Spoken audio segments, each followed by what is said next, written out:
दुनिया की सबसे महंगी चीज क्या है? जल्दी उत्तर दो। दुनिया की सबसे महंगी चीज क्या है? दुनिया की सबसे महंगी 3 चीजें हैं। पहले नंबर पर नींद, दूसरे नंबर पर शांति और तीसरे नंबर पर अपने दिल का आनंद, मस्ती। ये दुनिया की सबसे महंगी चीज है। ये दुनिया की सबसे कीमत वाली चीज है, सबसे महंगी। धन है पर नींद नहीं है, बंगला है, गाड़ी है, पर मन की शांति नहीं। घर में सारा सुख है, 25 नौकर लगे हैं, पर मन में अलमस्त मस्ती, आनंद नहीं, आनंद नहीं। ऐसे बैठे हैं अपने अपने घर में जैसे किसी ने 4-6 ठोक के बिठा है। बच्चे, हम तो कहेंगे आजकल की बहुओं से ज्यादा अगर किसी के अंदर आनंद है तो घर की बूढ़ी माओं के घर में आनंद है। तो माओं को देखना, छोटे छोटे बच्चों को दादी दादी करके बच्चे आते हैं, उनके संग मस्ती कर लेती है, आनंद कर लेती है, बोल लेती है, चल लेती है, खुश हो जाती है। और घर की बहुएं आधी से ज्यादा डिप्रेशन में पड़ी हुई, आधी से ज्यादा चिंता में पड़ी हुई।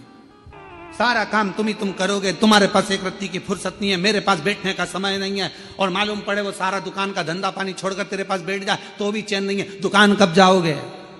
अब तूने तो कहा था कि तुम्हारे पास टाइम नहीं है, तो मैंने सोचा कि 2 दिन की छुट्टी मार दूं, और अब कह रही है कि दुकान कब जाओ। 2-4 दिन की छुट्टी लेकर वो तुमको घुमाने गोवा भी ले गया, वहां भी सुकून नहीं, वहां भी शांति। फिर घुमाने के लिए तुमको कहीं वो और ले गया, जगन्नाथपुरी ले गया, वहां भी सुकून नहीं। उसने बस इतना कहा, जल्दी नहा ले, जल्दी स्नान कर ले, जल्दी से दर्शन कर लेंगे, सब काम जल्दी करना था, तो मुझे लेके क्यों आए?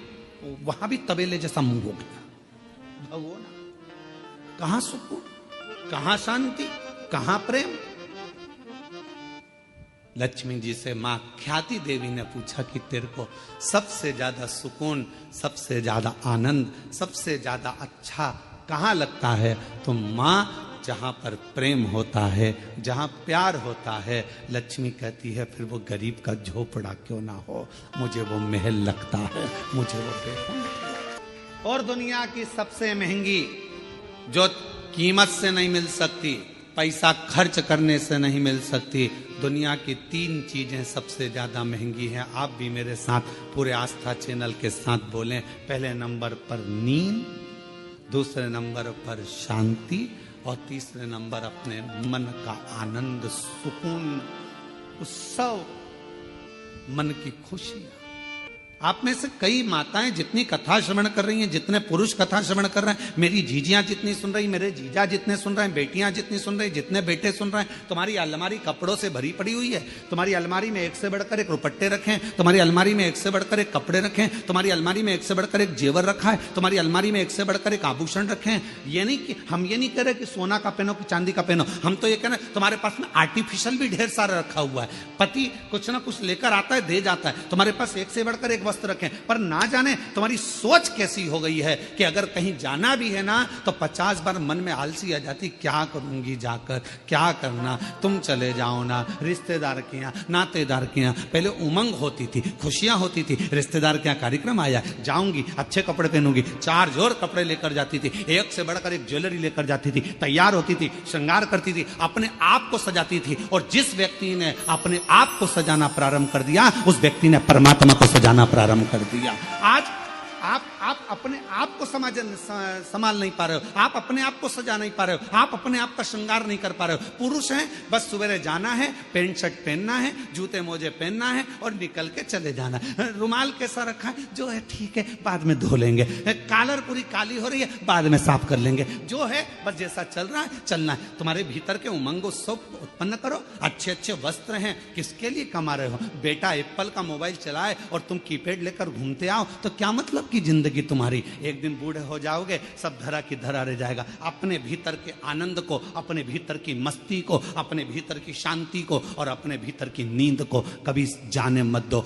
अपने आप को ऐसा समझो कि अभी तो मैं मात्र 25 वर्ष का हूं और मेरी नूतन जिंदगी चल रही है,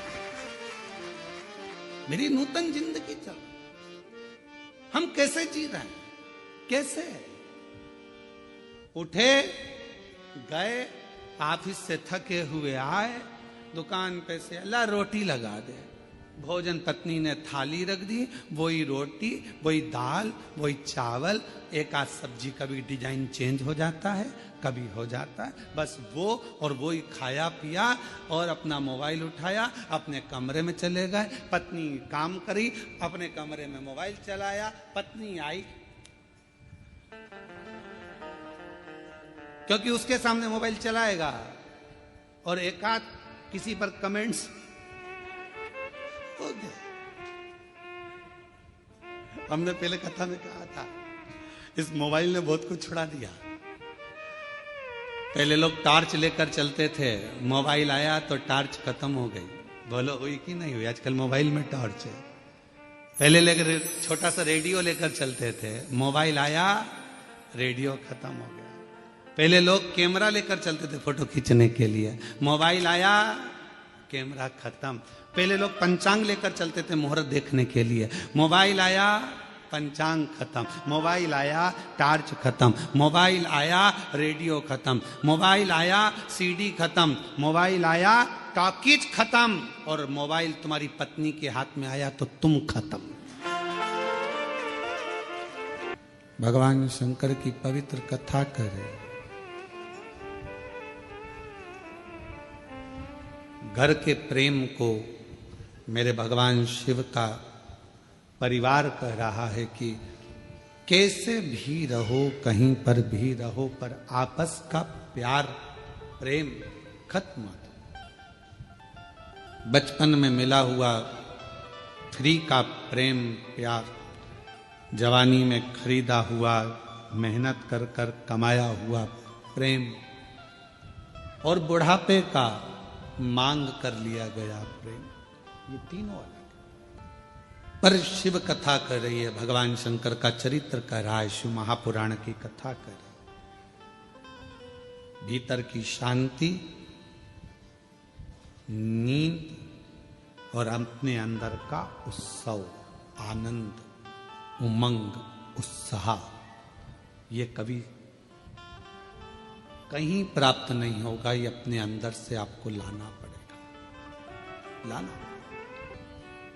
कई मेरी जीजियों को बड़ा इस प्रेम रहता है, स्नेह रहता है, शौक रहता है तैयार होने का भी, श्रृंगार करने का भी। कई बच्चों को, लड़के हैं उनको, कई बेटों को, कई मेरे जीजा उनको बड़ा रहता है कि अच्छे वस्त्र पहनना, अच्छे से रहना। ये आप यदि अपना श्रृंगार करना सीख गए हो तो तुम परमात्मा का भी श्रृंगार करना सीख।